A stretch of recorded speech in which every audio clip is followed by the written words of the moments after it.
Different types of golf balls deliver different results.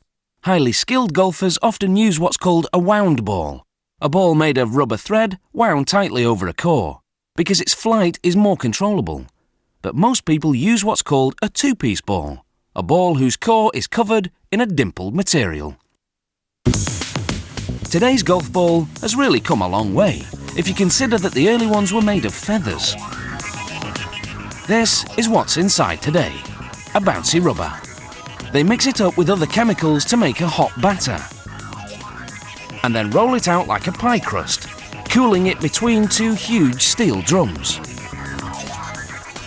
Next, they push the rolled up rubbery sheets into this machine called an extruder. There's a ram inside and it forces the rubber through a die. This makes shapes that resemble large marshmallows, called slugs. A conveyor belt sends them to a compression mold machine. Here a worker positions the slugs in a steel mold. The slugs often vary in colour depending on the type of ball being produced. When the door closes, the bottom part of the mould presses up into the top part, applying over a ton of pressure. This is a shape and bake system, because inside this mould, the newly rounded rubber is cooking at 167 degrees Celsius. Baking it for 13 minutes hardens it. Then, after it's cooled with water, a worker places a piece of slotted plexiglass over the mould. This holds down the leftover trimmings, so that only the ball shapes get picked up by a vacuum.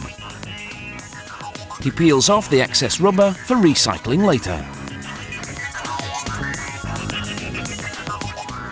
The marshmallow-shaped slugs have now been transformed into a solid golf ball core. A robot transports these cores to another mould.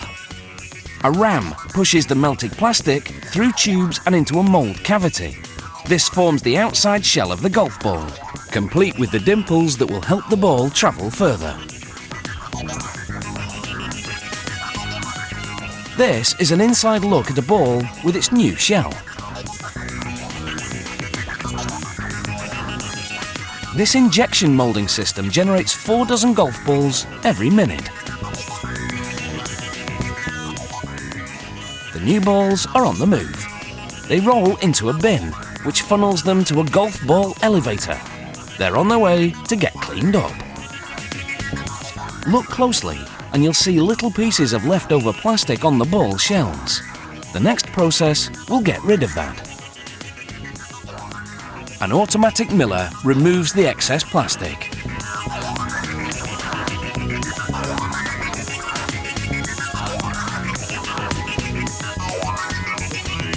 This is a golf ball before milling. And here it is after. The flecks of plastic have been removed. Next, robotic arms shuttle the golf balls towards a chute entry. This is a quality checkpoint. If the ball is not smooth and uniform, it won't go through this hole. Now, a wheel rolls the golf balls towards a stamping machine. Robotic arms carry silicon pads to an etched steel plate. The pads soak up ink and transfer it to the balls. The pads brand each ball with a player number, the company name, and the model type. Then beams of ultraviolet light harden the ink.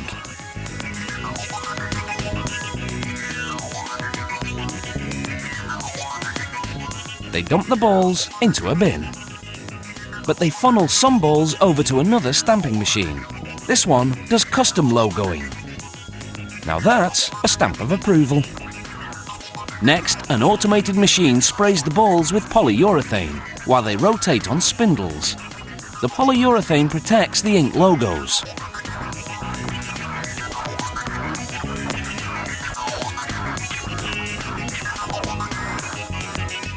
Robotic arms carry the wet golf balls to a drying rack, where they cook at 66 degrees Celsius for 5 minutes. Then they're done.